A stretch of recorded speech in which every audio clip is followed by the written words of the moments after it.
ఢిల్లీలో BJP parliamentary party సమావేశం జరగబోతోంది. ప్రధాని మోడీ నేతృత్వంలో జరగనున్న సమావేశానికి మోడీ, అమిత్ షా, కేంద్ర మంత్రులు, పార్టీ ఎంపీలు హాజరు కానున్నారు. దేశవ్యాప్తంగా జరుగుతున్న పరిణామాలతో పాటు కాంగ్రెస్ అవిశ్వాస తీర్మానం ఇచ్చిన నేపథ్యంలో పార్లమెంట్లో అనుసరించాల్సిన వ్యూహాలపై చర్చించనున్నారు. ఇక దీనికి సంబంధించిన మరిన్ని డీటెయిల్స్ మా ఢిల్లీ బ్యూరో చీఫ్ సురేష్ అందిస్తారు.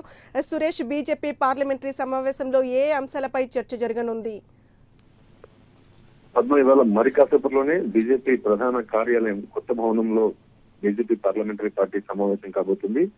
ప్రధానమంత్రి నరేంద్ర మోడీ, బీజేపీ జాతీయ అధ్యక్షుడు అమిత్ షా అధ్యక్షతన ఈ సమావేశం నిర్వహిస్తున్నారు. ఉభయ సభలకు సంబంధించినటువంటి ఎంపీలు ఈ రోజు సమావేశంలో హాజరు కాబోతున్నారు. ముఖ్యంగా రాబోతున్నటువంటి 2019 లోక్సభ ఎన్నికలు, కర్ణాటక, రాజస్థాన్ అసెంబ్లీ ఎన్నికలతో పాటు పార్టీ బలోపేతం చేసే అంశాలపైన ఎంపీలందరితో కూడా నియోజకవర్గాల్లో జరుగుతున్న పరిణామాలపై కూడా సమాచారం తీసుకునే దిశగా ఈ సమావేశంలో చర్చిస్తున్నారు. అంతేకాకుండా ఈ రోజు లోక్సభలో అవిశ్వాస తీర్మానం టీడీపీ, వైసీపీతో పాటు కాంగ్రెస్ కూడా స్పీకర్ కు నోటీసులు ఇచ్చింది కాబట్టి అవిశ్వాస తీర్మానాన్ని సభలో ఏ రకంగా ఎదుర్కోవాలనేటువంటి విషయం పైన కూడా ముఖ్యమైనటువంటి కీలకమైన లీడర్లతో ఈ సమావేశం తర్వాత చర్చించేటువంటి అవకాశాలు కనబడుతున్నాయి.